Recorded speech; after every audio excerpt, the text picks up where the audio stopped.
it's time to sit back and relax with your favorite drink. And listen.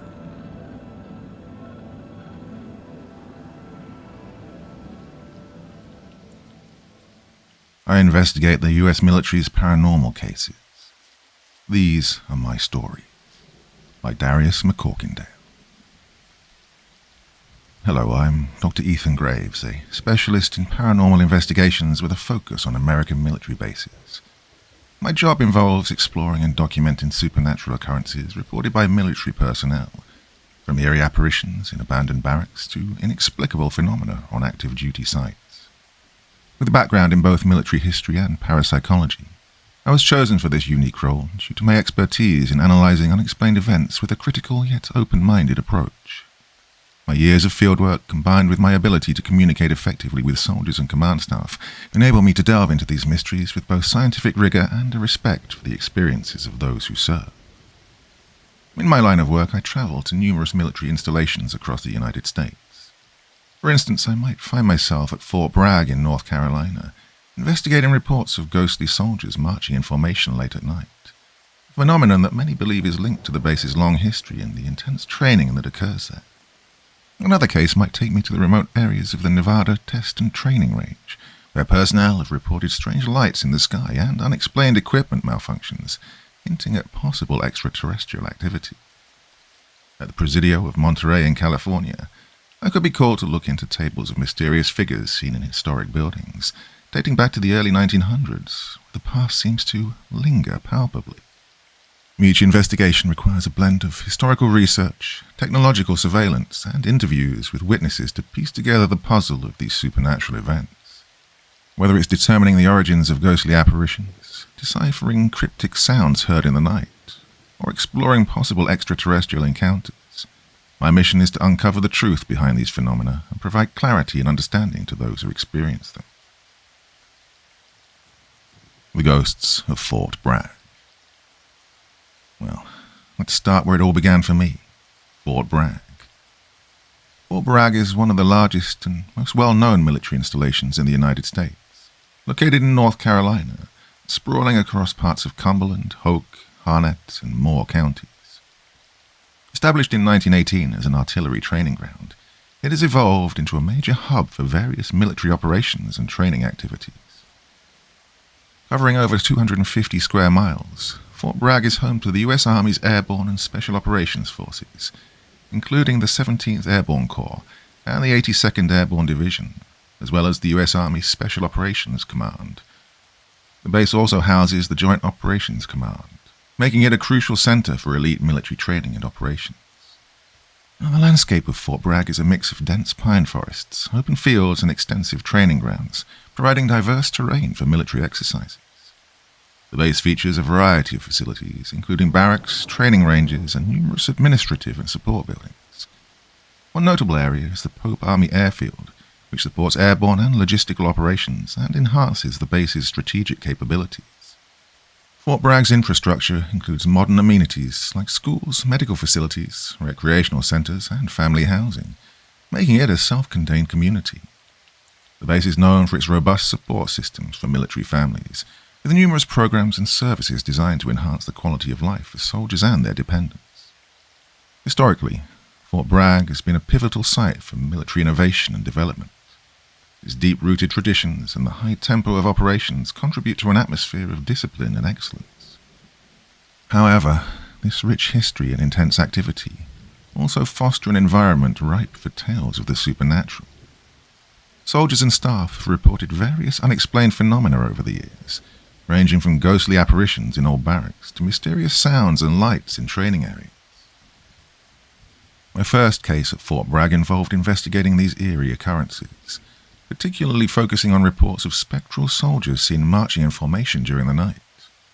Now, these sightings often occur near the older sections of the base, where historical artifacts and buildings still stand as silent witnesses to the past. My mission was to delve into the history, gather eyewitness accounts, and use this expertise in both military history and paranormal studies to uncover the truth behind these ghostly manifestations. When I arrived at Fort Bragg, I met with Colonel Harris, a suitably high-ranking staff member who'd been briefed on my arrival. Colonel Harris was a tall, stern figure, exuding the no-nonsense demeanor typical of seasoned military personnel. He greeted me with a firm handshake and led me to his office, where he laid out the ground rules for my investigation. "You must understand, Dr. Graves," he said in a low, serious tone. "What you learn here cannot be made public knowledge. The integrity and morale of our troops depend on it." I nodded, fully aware of the sensitivity of the situation. Colonel Harris then arranged for me to conduct a series of interviews with the personnel who'd reported supernatural experiences. My first interview was with Private First Class James Whitaker, a young soldier who seemed visibly uneasy as he recounted his experience. We sat in a small, softly lit room, the air thick with the unspoken trauma of his ordeal. "It was around 2300 hours," Private Whitaker began, his eyes darting around as if still seeing the spectral figures. "I was on patrol near the old training grounds when I saw them. Ghostly soldiers, marching in perfect formation. The uniforms looked like they were from World War II. Yeah, it was impossible. There's no way anyone would be doing drills at that hour, especially not in those uniforms." He paused, his hands trembling slightly as he clasped them together. I thought I was losing my mind. Then I heard the sound of their boots on the ground, clear as day. At the end of our conversation, Private Whitaker leaned in closer and whispered, "Yeah, you should talk to Private Mitchell. He's seen him too. He might know more about what's going on." With that lead, I knew my investigation was only just beginning. This eerie account from Private Whitaker had set the tone for what promised to be a series of unsettling revelations about the mysterious events at Fort Bragg. After a restless night reflecting on Private Whitaker's chilling account, I awoke early, eager to continue my investigation. And so that following morning I met with Private Keith Mitchell in the same small, dank interview room. Private Mitchell, a tall, broad-shouldered soldier with a haunted look in his eyes, recounted a story strikingly similar to Whitaker's. "It was late, around 2300 hours, he began, his voice low and steady. "I was on my usual patrol near the old training grounds when I saw them. These weird, ghostly soldiers marching in perfect formation. Man, they looked like they were from another time, like World War II or something." As Mitchell spoke, he added a couple of new details that piqued my curiosity. "Yeah, I noticed something strange," he said, leaning forward. "Yeah, they seem to disappear near the old ammunition bunker, the one that's been sealed off for years. And there was this odd, cold breeze that came out of nowhere, even though it was a warm night. It's like stepping into another world, just for a moment." Mitchell's eyes darted towards the door, and he lowered his voice further. "Hey, there's something else you should know," he said, glancing around as if fearing someone might overhear. "Colonel Harris knows more about this than he's letting on. I've heard whispers among the higher-ups. They talk about old records and secret experiments, but, well, no one dares to ask him directly. If you want to get to the bottom of this, you need to dig deeper, maybe even confront the colonel himself." These words hung in the air, adding another layer of mystery to the already perplexing situation. And with this new information, I realized that the supernatural occurrences at Fort Bragg might be tied to long-buried secrets, and that uncovering the truth would require more than just interviewing the soldiers. It might necessitate a confrontation with those who held the base's deepest secrets. Well, the day was still early after my interview with Private Mitchell, so I decided to walk the grounds of Fort Bragg to familiarize myself with the surroundings and perhaps uncover more about the strange occurrences. The morning air was crisp, and the sun had just begun to cast long shadows over the vast base. As I wandered, I made my way to a particularly eerie section of Fort Bragg known as the old ammunition bunker area. This part of the base had long been decommissioned and was mostly off-limits. Its rusty chain-link fences and no trespassing signs served as stern reminders of its restricted status. The bunkers, squat and formidable with their thick, reinforced concrete walls, loomed in the distance like silent sentinels of the past. The vegetation around the bunkers had grown wild and untamed, with thick underbrush and gnarled trees casting a canopy of shadows that added to the area's foreboding atmosphere. The silence here was palpable, broken only by the occasional rustling of leaves and the distant hum of the base's activity.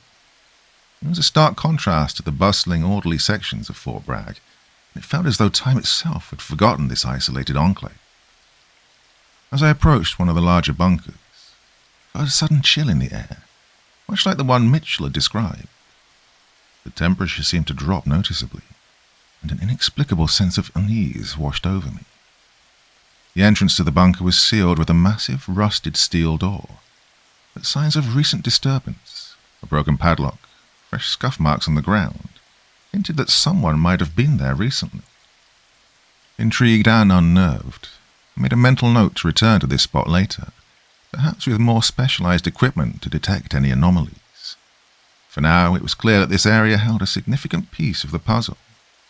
The strange coldness and the secluded, almost haunted atmosphere of the old ammunition bunker area suggested that it might be a focal point for the supernatural activity reported by the soldiers. As I walked back towards the main part of the base, I couldn't shake the feeling that Fort Bragg held many more secrets waiting to be uncovered. The echoes of the past seemed to linger in the air, intertwining with the present in ways that defied logical explanation. Later that day, I had the opportunity to speak with Colonel Harris again. As I entered his office, there was an oppressive feeling, as if the room seemed to carry the weight of countless decisions and confidential discussions. The colonel stood by his desk, his demeanor as composed and authoritative as before. "Colonel Harris," I began, "I've spoken with Privates Whitaker and Mitchell. Their accounts were remarkably similar and both pointed towards the old ammunition bunker area as a key location. They also mentioned that you might know more about these occurrences." Colonel Harris's expression remained guarded, his eyes narrowing slightly as he listened. He remained silent for a moment, then offered a polite but curt response. "I appreciate your thoroughness, Dr. Graves. The reports you've gathered are indeed concerning." Sensing his reluctance, I pressed on. "Colonel, the soldiers believe that there's more to these sightings than just folklore or imagination. They mention whispers of old records and secret experiments. If there's anything more you can tell me, it could be crucial to understanding what's happening here." He stiffened slightly, his guarded look intensifying. "Dr. Graves," he said, his voice firm but not unkind, "there are many things on this base that are classified. What I can tell you is limited by those restrictions. However, I assure you that we are taking these reports seriously and investigating them through the proper channels." Well, realizing I was not going to get any more information from him directly, I decided to back off slightly. "I understand, Colonel. Well, thank you for your time and for arranging these interviews. They've been very informative." He nodded, his posture relaxing just a little. "And thank you for your understanding, Dr. Graves. For now, I have arranged another interview for you tomorrow morning with Private Simmons. He's also reported some unusual experiences that might provide further insight." As I left his office, I couldn't shake the feeling that Colonel Harris knew more than he was letting on. His guarded demeanor and careful words suggested that the truth behind the supernatural occurrences at Fort Bragg was deeply buried, wrapped in layers of secrecy that would not be easily unraveled. But my investigation was far from over, and with each step, it seemed the mysteries of Fort Bragg grew more complex and elusive. Feeling restless that evening, I decided to take another walk out to the old ammunition bunker area. The sun had set, casting long shadows and enveloping the area in an eerie twilight. The silence was profound, broken only by the distant hum of nocturnal life and the occasional rustle of leaves. I examined the area thoroughly, making sure no one was around. The old bunkers stood silent and imposing, their concrete facades weathered by time. As I turned to leave, I was startled to see a young private standing a few feet away. He appeared out of nowhere, his uniform crisp and his expression calm yet intense. "Oh, good evening," I greeted him cautiously. "I didn't see you there." He nodded, a strange, distant look in his eyes. "I'm Private Thompson," he said, his voice low and somewhat detached. "You shouldn't be here alone." We began to converse, but the things he said were confusing, as if he were recounting events from decades ago. "This place," he murmured. "Seen things that don't rest easy. During the war, strange experiments. Well, they changed everything. Soldiers marching in the dead of night, whispers that would drive men mad." I frowned, trying to make sense of his words. "What war are you talking about?" I asked, puzzled. He looked at me, his eyes reflecting a sadness that seemed too old for his youthful face. "Does it matter? The truth is buried here, deeper than any bunker. Don't ignore what you see, but don't believe those in charge either. They protect their secrets more fiercely than they protect us." His cryptic warning hung in the air, adding to the unsettling atmosphere. I glanced off into the distance, trying to process what he'd just said. When I turned back to ask another question, Private Thompson had vanished without a trace. The area around me was eerily silent once more, as if he'd never been there at all. Chilled by my encounter, I hurried back to my quarters, my mind racing. Who was Private Thompson? Was he a ghost, a hallucination, or something else entirely? His words echoed in my mind, urging me to dig deeper while cautioning me about the potential dangers of uncovering the truth. The mystery of Fort Bragg had just become even more complex and foreboding. The next day I met with Private Simmons, eager to continue my investigation. We sat down in the same interview room, and he began to recount his experiences. And his story was much the same as those of Privates Whitaker and Mitchell. Late-night patrols, ghostly soldiers, and the unnerving chill that accompanied these sightings. As he spoke, I couldn't shake the memory of my encounter that I'd had the previous night. When there was a lull in his account, I decided to mention it. Private Simmons," I said. "Last night I went back to the old ammunition bunker area. I encountered a private there, and called himself Private Thompson." At the mention of the name, Simmons's face contorted with terror. His eyes widened, and he looked as though he'd seen a ghost himself. Are you sure that was the name?" he asked, his voice barely above a whisper. "Yeah, I'm certain," I replied, feeling a knot of unease tighten in my stomach. "Why? Do you know him?" Simmons went pale, and he swallowed hard before speaking again. "Legend has it that Private Thompson died during a training exercise decades ago. And the story goes that he was part of some classified experiment, something that went horribly wrong. They say his spirit haunts the base, especially the old ammunition bunker area. People who see him, well, according to legend, they're not usually so lucky." "Not so lucky?" I echoed, my voice a mix of disbelief and curiosity. He nodded slowly, his face still ashen.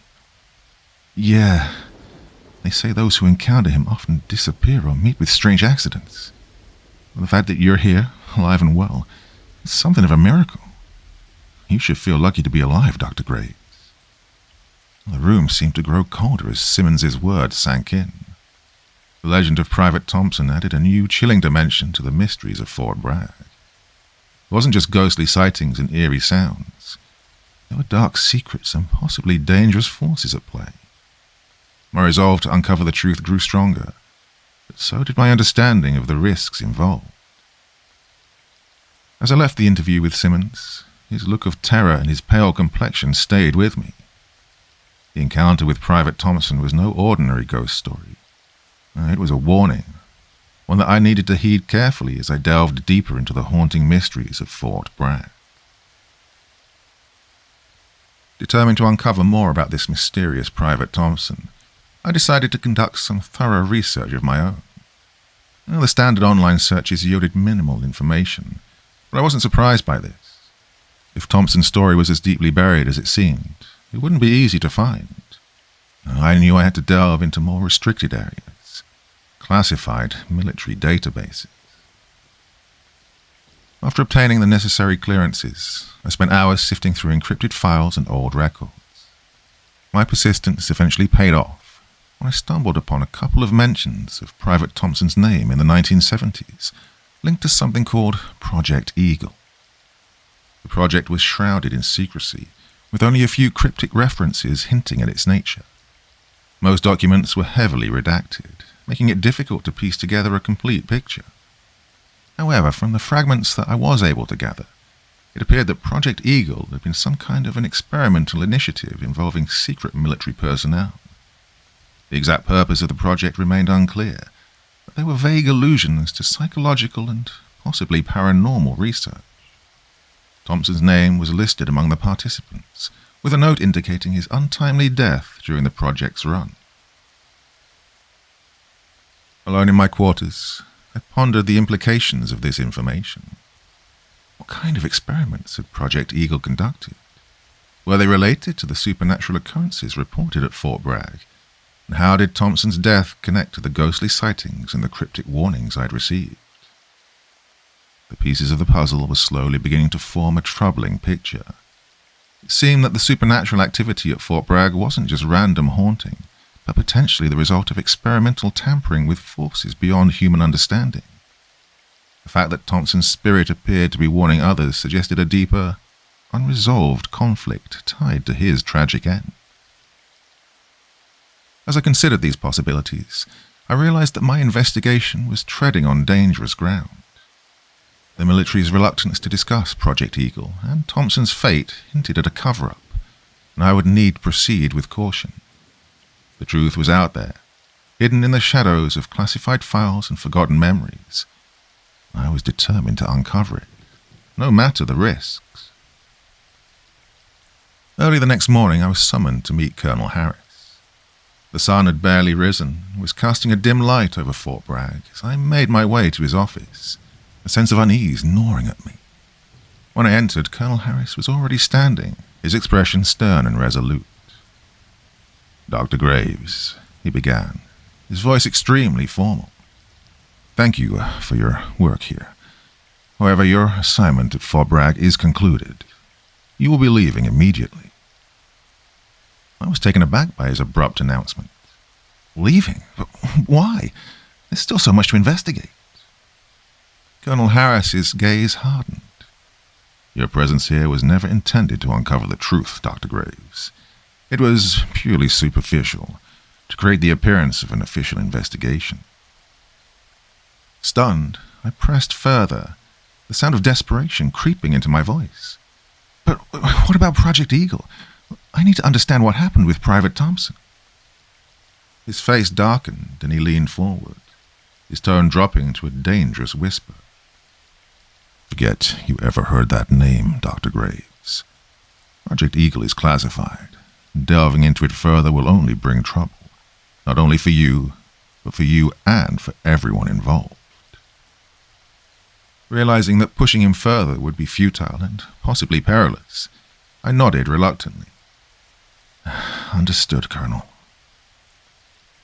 Within the hour, I was packed and escorted off the base, my mind racing with unanswered questions and a feeling of unfinished business. The journey back to my home base was swift, but my thoughts remained fixed on the mysteries of Fort Bragg and the ominous warnings I'd received. Upon my return, I was immediately given my next assignment, a more routine investigation that seemed mundane compared to the enigma of Fort Bragg. Nevertheless, the echoes of what I'd encountered there lingered in my mind. Project Eagle, Private Thompson, and the chilling supernatural events were puzzles that begged to be solved, even if I had to abandon them for now. As I prepared for my new duties, I resolved to keep searching for answers, no matter how deep the secrets were buried. The truth about Fort Bragg and its spectral soldiers was out there, and someday I hoped to uncover it fully.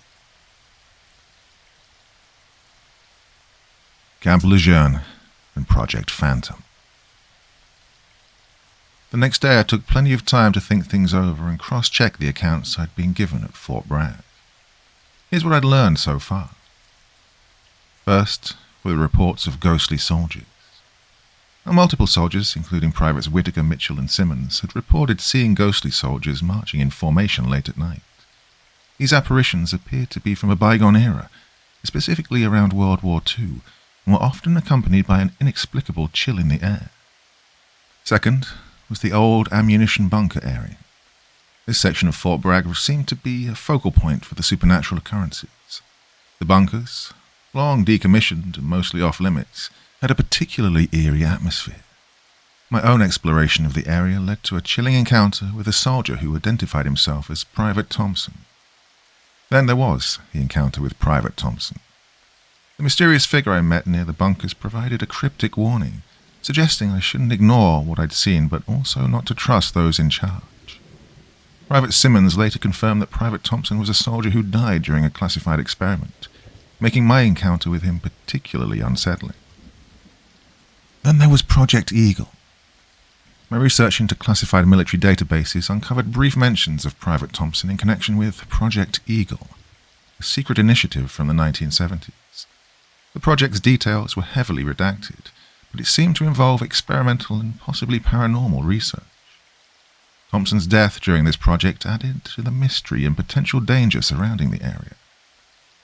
And finally, there was Colonel Harris's reluctance. Colonel Harris had been notably guarded and uncooperative when I pressed him for more information. His insistence that my investigation was merely for show, coupled with his stern warning to forget about Project Eagle, suggested he was concealing significant information. From these points, it's clear that Colonel Harris was likely hiding the true nature and outcomes of Project Eagle.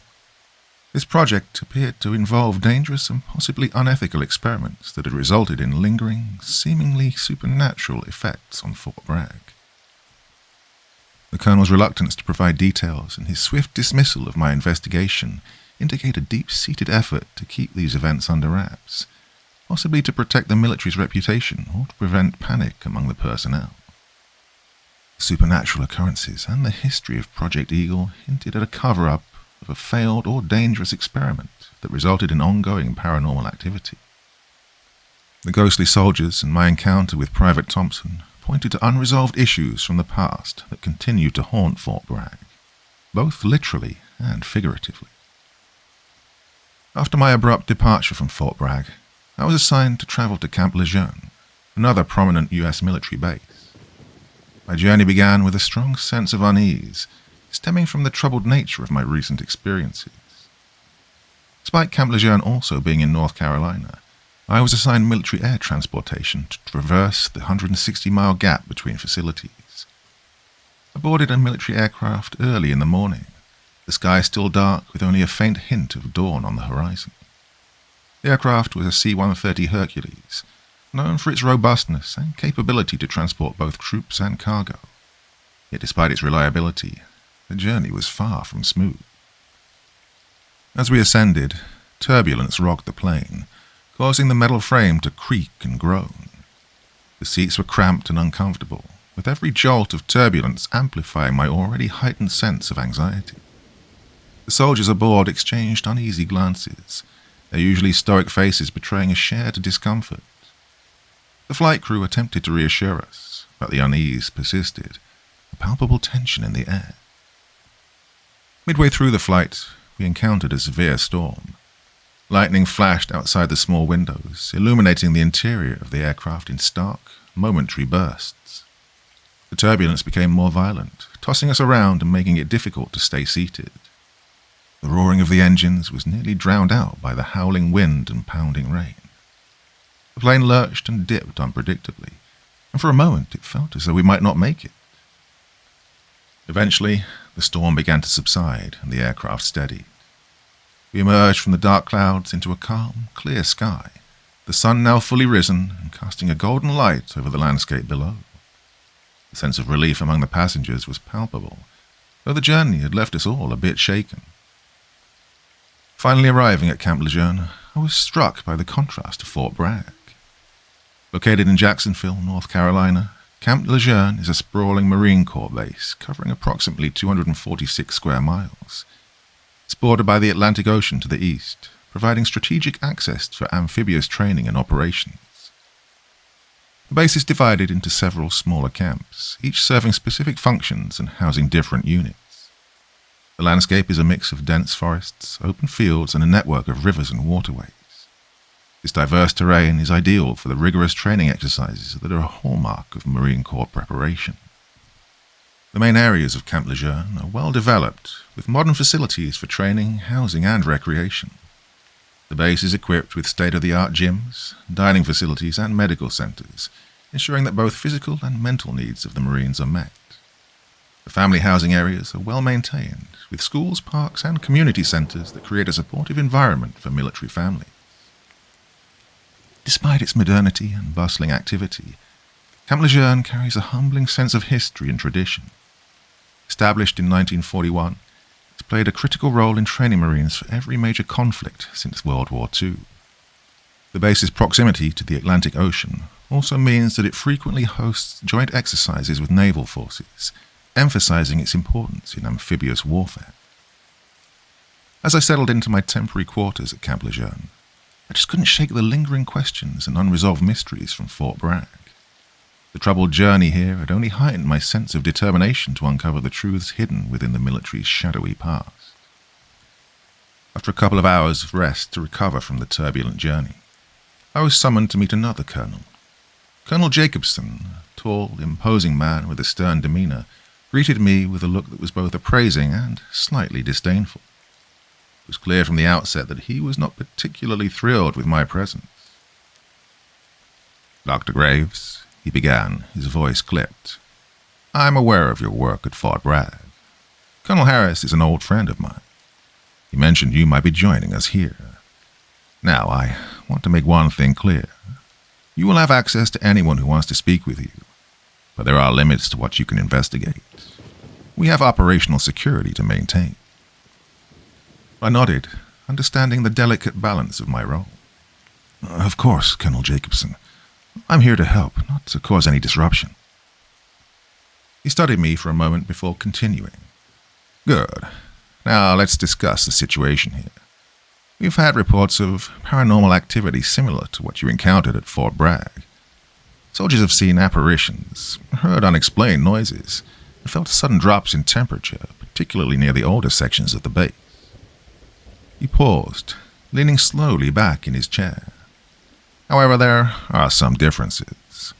One of the most significant reports involves a series of strange lights seen over the training grounds at night. These lights move in patterns that suggest intelligent control. We've never been able to track their source. Additionally, there have been instances where soldiers have experienced intense feelings of déjà vu, recalling events they swear they've never actually lived through." I leaned forward, intrigued. "Déjà vu? That's unusual. Has there been any investigation into these phenomena?" Jacobson's expression softened slightly, though his tone remained guarded. "We've looked into it as much as we can without drawing too much attention. Some believe it could be linked to residual energy from past training exercises, or even more clandestine activities that took place here during the Cold War. But, well, so far we've found no concrete explanations." I took a moment to process this information. The similarities to Fort Bragg were striking, but the additional elements, especially the strange lights and the déjà vu experiences, added new layers to the mystery. Has anyone documented these occurrences in detail?" He nodded. "Yes, there are logs and reports you can review. Now, I'll arrange for you to have access to them. Just remember, Dr. Graves, while you're here, tread carefully. Not everyone is comfortable with these investigations. There are things on this base that are better left unexplored." "Understood, Colonel," I replied, "and thank you for your cooperation." With that, the meeting concluded. As I left Colonel Jacobson's office, my mind was racing with possibilities. The strange lights and déjà vu phenomena were new angles that could potentially shed more light on the paranormal activities linked to the military bases. I knew I had to approach this investigation with an open mind and cautious curiosity, aware of the thin line between uncovering the truth and stirring up trouble in places where secrets were meant to remain buried. Later that afternoon, I arranged to meet with a low-ranked private in a small nondescript room on the base. The location was clearly being monitored, with security cameras conspicuously positioned at the entrances and a subtle but palpable sense of surveillance hanging in the air. The private, a young man named Private Daniels, sat across from me, his demeanor cautious and reserved. We began the interview, and Daniels recounted his experiences, echoing the stories I'd heard at Fort Bragg. He spoke of ghostly soldiers appearing during night patrols, their faces blurred and indistinct, and the inexplicable chills that accompanied these sightings. However, there was a hesitation in his voice, a sense that he was holding something back. "These occurrences," I said, probing gently, "are there any specific details you think are important but haven't mentioned yet?" Daniel shifted uncomfortably, his eyes darting briefly to the security camera in the corner. "No, sir," he replied, a little too quickly. "That's about all there is to it." Realizing he was reluctant to speak freely in our monitored setting, I decided not to press further. We wrapped up the interview, and as we stood to leave, Daniel subtly slipped a small note into my hand. I tucked it away without drawing attention, sensing its importance. Once outside, I found a quiet corner and unfolded the note. It read, "Meet me at the old maintenance shed, 2200 hours. We can talk freely there." Intrigued and determined to uncover more, I spent the next few hours preparing for our clandestine meeting. As night fell, I made my way to the designated location. The old maintenance shed was on the outskirts of the base, away from the main thoroughfares and prying eyes. Its weathered exterior and broken windows gave it an air of abandonment, making it an ideal spot for a private conversation. At precisely 2200 hours, Daniels arrived, looking around nervously before slipping inside. I followed, closing the door behind us. The shed's interior was dimly lit by a single flickering bulb, casting long shadows on the walls. "Thank you for coming," Daniel said, his voice low. "I couldn't say everything earlier because of the surveillance." "Okay, I understand," I replied. "What is it that you couldn't tell me before?" Daniels took a deep breath, glancing around as if to reassure himself that we were truly alone. "There's more to the ghostly sightings than we discussed. The soldiers we see, they're not just random apparitions. They seem to be trying to communicate something, to warn us about something hidden on the base." I leaned in, listening intently. "Warn you about what?" "There's an old legend among the soldiers," he continued. "They say that during the Cold War, there were secret experiments conducted here, similar to what you've heard about Project Eagle at Fort Bragg. These experiments were meant to create some kind of super soldier, but they went horribly wrong. The spirits of those who died in the process are the ones haunting us now. They're trapped, trying to reveal the truth about what happened to them." "Do you have any evidence of these experiments?" I asked. Daniels hesitated, then pulled out a folded piece of paper from his pocket. "This is a copy of an old report I found in the archives. It mentions Project Phantom, a classified operation from the 60s. It sounds eerily similar to Project Eagle." I took the paper, feeling the weight of its significance.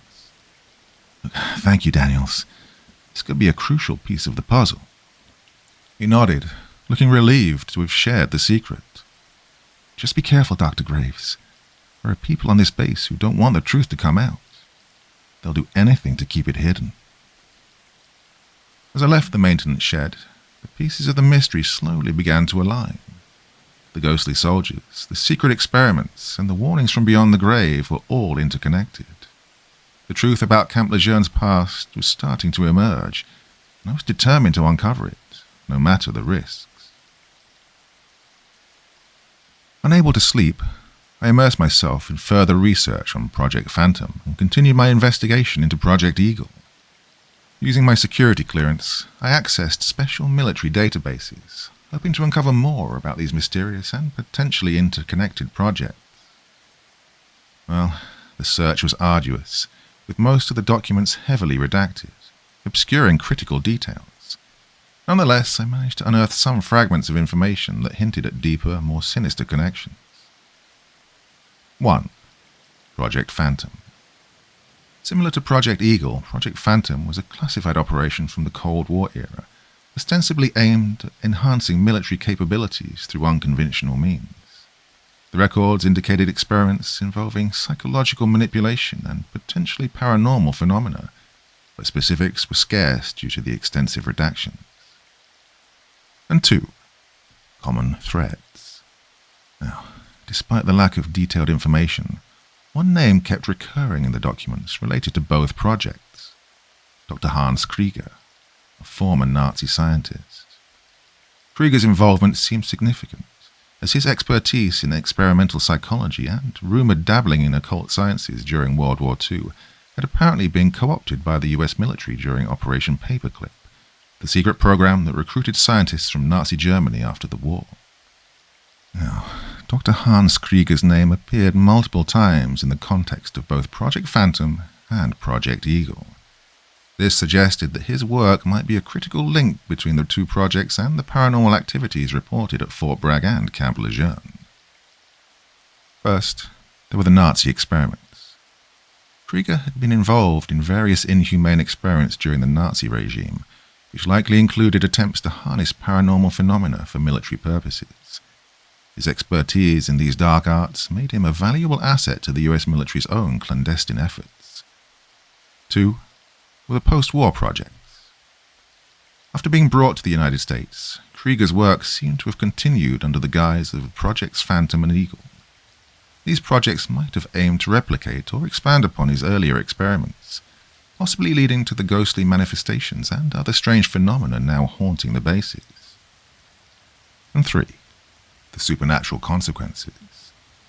The repeated mentions of Krieger in the context of both projects hinted at experiments that might have disrupted the boundaries between the physical and spiritual worlds. This could explain the spectral soldiers, the strange lights, and the déjà vu experiences reported by the military personnel. Could Dr. Hans Krieger's dark legacy be the key to all the paranormal activity?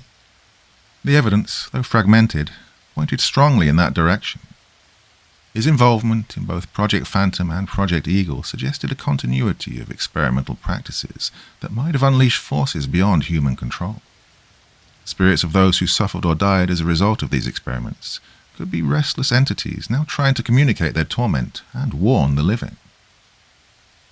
Determined to delve deeper, I decided to focus my efforts on uncovering more about Dr. Krieger's work and its implications, which would involve interviewing long-serving personnel, seeking out individuals who might have been on the bases during the periods when Krieger's experiments were conducted, exploring archived records, digging through less obvious sources of information, such as personal logs, unofficial reports, and even local legends that might have preserved details omitted from official records, and also contacting historians and experts, reaching out to historians who specialized in Nazi scientists' post-war activities and paranormal researchers who might provide insights into the kind of phenomena reported. As the pieces of the puzzle began to align, I felt a renewed sense of purpose. The truth about the paranormal activities at Fort Bragg and Camp Lejeune seemed to hinge on unraveling the legacy of Dr. Hans Krieger and his experiments. With this new direction in mind, I prepared to continue my investigation, driven by the hope of uncovering and ultimately resolving the haunting mysteries of these military bases. Early the following morning, I was jolted awake by the sound of hard knocking on the door of my room. To my surprise, it was Colonel Jacobson standing there.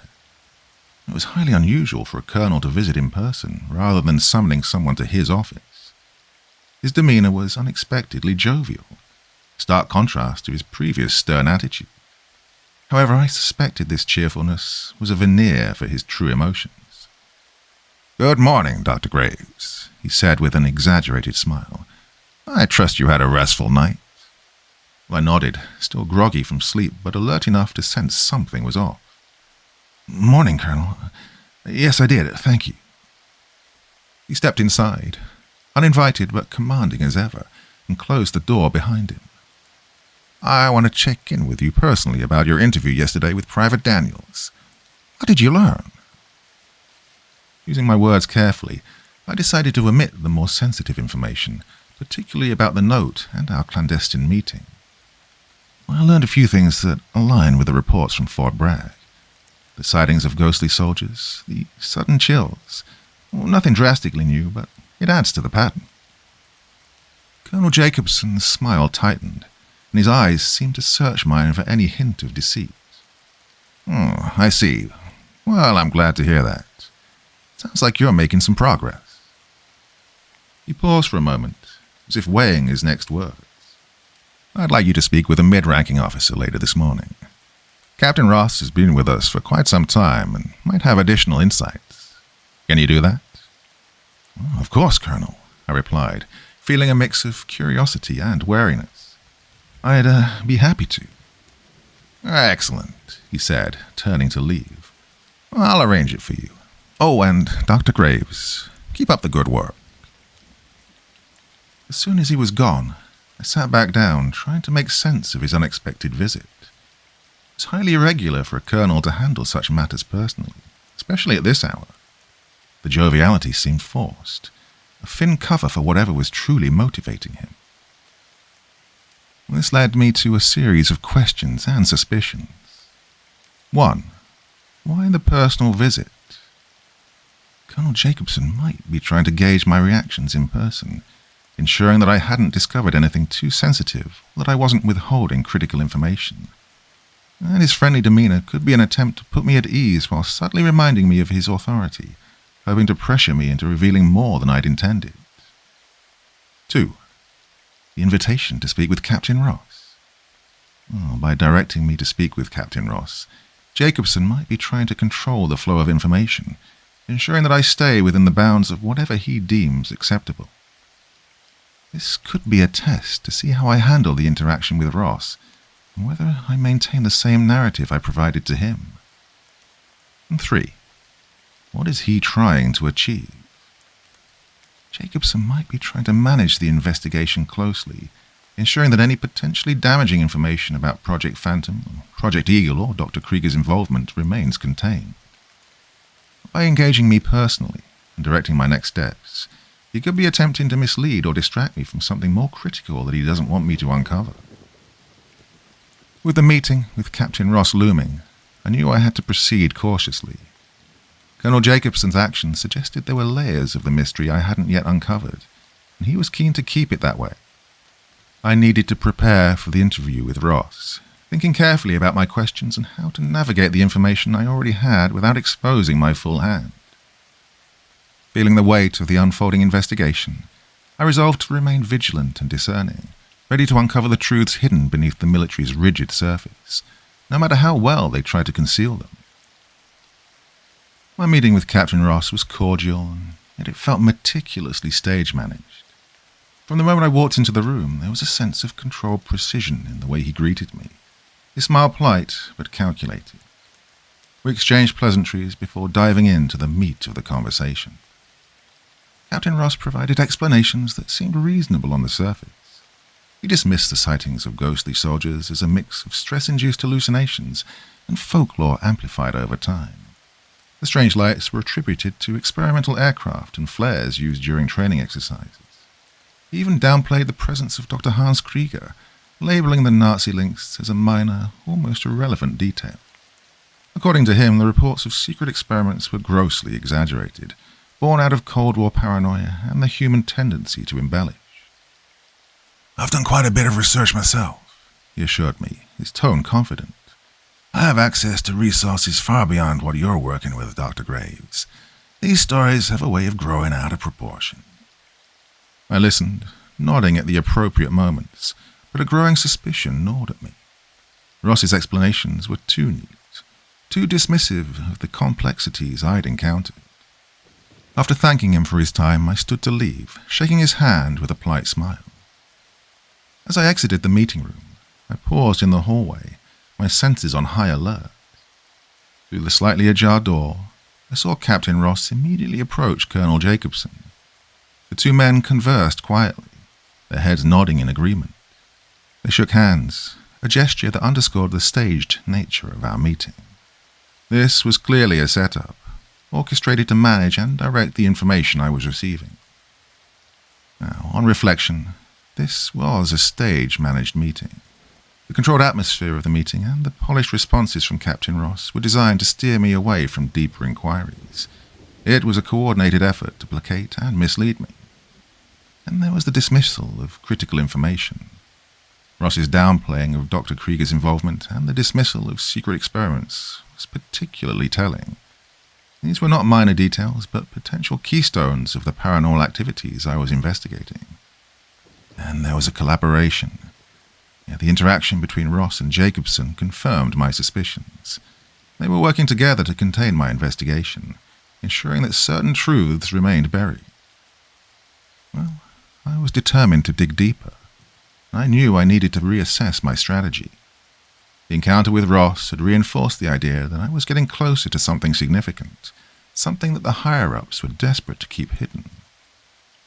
Well, I knew I needed to find resources outside the direct influence of the base's command structure. Speaking with long-serving personnel, civilian contractors, or even local historians could provide unfiltered insights. Accessing the classified military databases had yielded limited results due to redactions. However, unofficial channels, such as archived personal logs, private collections, and even folklore among the soldiers, might offer more clues. Gaining the trust of lower-ranked soldiers who might be willing to share what they know off the record could also be crucial. Establishing a network of informants could help bypass the official narrative. And, despite the dismissals, Dr. Hans Krieger's name was too significant to ignore. Investigating his past, his post-war activities, and any connections to secret projects might unlock more answers. So with a renewed sense of purpose, I left the building, ready to continue my quest for the truth. The attempts to mislead me only fueled my determination. The secrets of Camp Lejeune, much like those at Fort Bragg, were hidden under layers of obfuscation and misdirection. But I was resolute in my mission to uncover them, no matter the obstacles placed in my path. After my 2 missions, it was standard military procedure to allow some time at home before reassignment. The following week, I returned to my home in West Virginia, a quiet refuge nestled in the Appalachian Mountains. It provided a stark contrast to the intense atmosphere of the military bases. Settling back into the familiar surroundings, I took the opportunity to meticulously review my interview recordings from both Fort Bragg and Camp Lejeune. Armed with a fine-tooth comb, I analyzed every word, every pause, and every subtle inflection. My review confirmed what I had already suspected. The soldiers' accounts contained underlying consistencies and unspoken details that suggested a deeper, concealed truth. Now, both sets of interviews highlighted similar paranormal phenomena: ghostly soldiers, strange lights, and unexplained chills. These patterns pointed to a common origin, likely linked to the secret experiments and the involvement of Dr. Hans Krieger. The hesitation and omissions in the soldiers' story suggested fear or coercion. Many seemed to know more than they were willing or able to share in the official setting. And there were the cryptic warnings. The private's warning at Fort Bragg and the note from Private Daniels at Camp Lejeune both hinted at dangerous knowledge that those in power wanted to keep hidden. To deepen my understanding, I reached out to 2 historian friends. Each provided a contrasting perspective on the events surrounding the links to Nazi scientists, offering valuable context to my findings. First, there was Dr. Samuel Warren, a renowned historian specializing in World War II and its aftermath.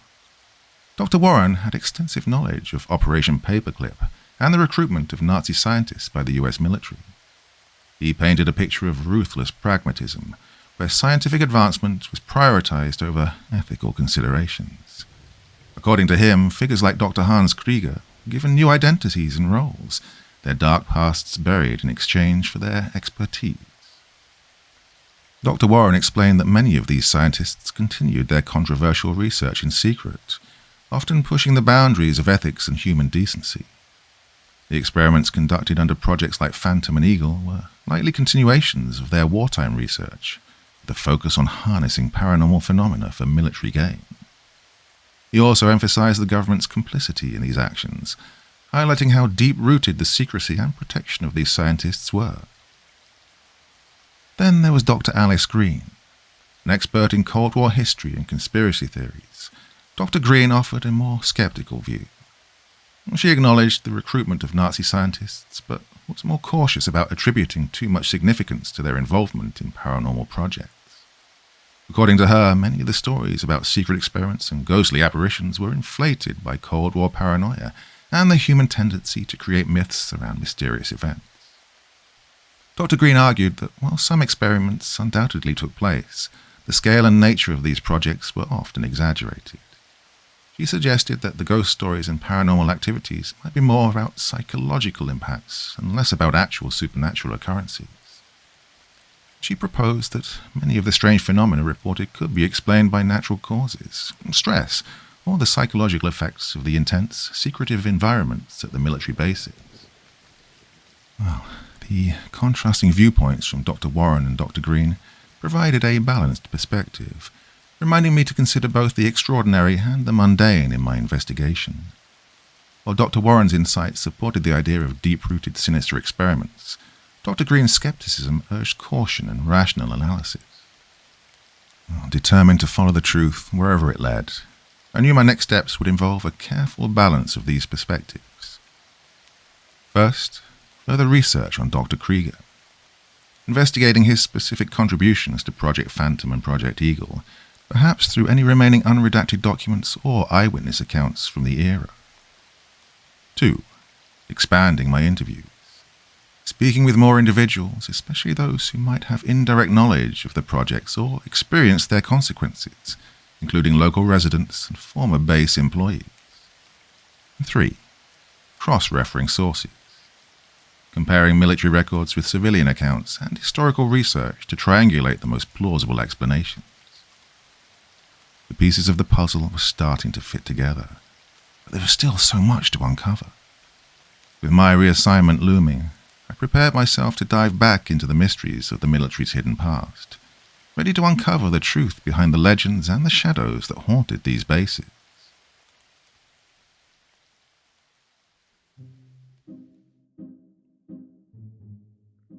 Well, my dear friends, I did say in the title of the video that I had a question for you at the end. I wanted your help, to be honest. So that is something that I wrote myself. I know, yeah, it's not too bad, is it? I'm getting a little bit better as a writer. Anyway, that's not the point. This has kind of already ballooned way beyond what I thought it would be. I thought I'd be done and dusted within an hour, and it feels like it's really just getting started. It's got a long way to go. So I wrote this all for you, for your listening pleasure. I'd like a little bit of input from you. Where do you think this story should go? How do you think it should develop? Of course, I can't promise that everything you suggest will end up in the story, but I will bear it all in mind, and it might help to shape the coming chapters, so to say. So, yeah, if you've got any ideas, if you enjoyed it, just tell me if you enjoyed it, first of all. It's not a completely polished piece of writing, but, I think I've kept things going for the duration of the hour so far, and there's a lot of places it could go. So, I'm going to stop waffling now and just say, tell me what you think in the comments section below the video, and I will bear all of it in mind as I am going forward with this story. Thank you very much in advance, and have a lovely weekend. So until the next time, my dear friends, very, very sweet dreams, and bye-bye, and thanks in advance.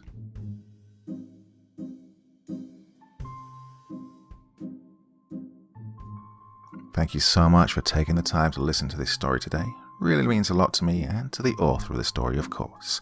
Well, if you want to know more about me, I'm pretty much everywhere on social media. You can find me on Facebook, Twitter, Instagram. You can download my music on SoundCloud. I've got a Patreon if you feel like. Throw me $1 or $2. Very much appreciated. And of course, on Reddit, I have a place where you can leave stories if you want me to read one that you've written. Well, hoping to see you all again very soon. Till then, sweet dreams. Bye-bye.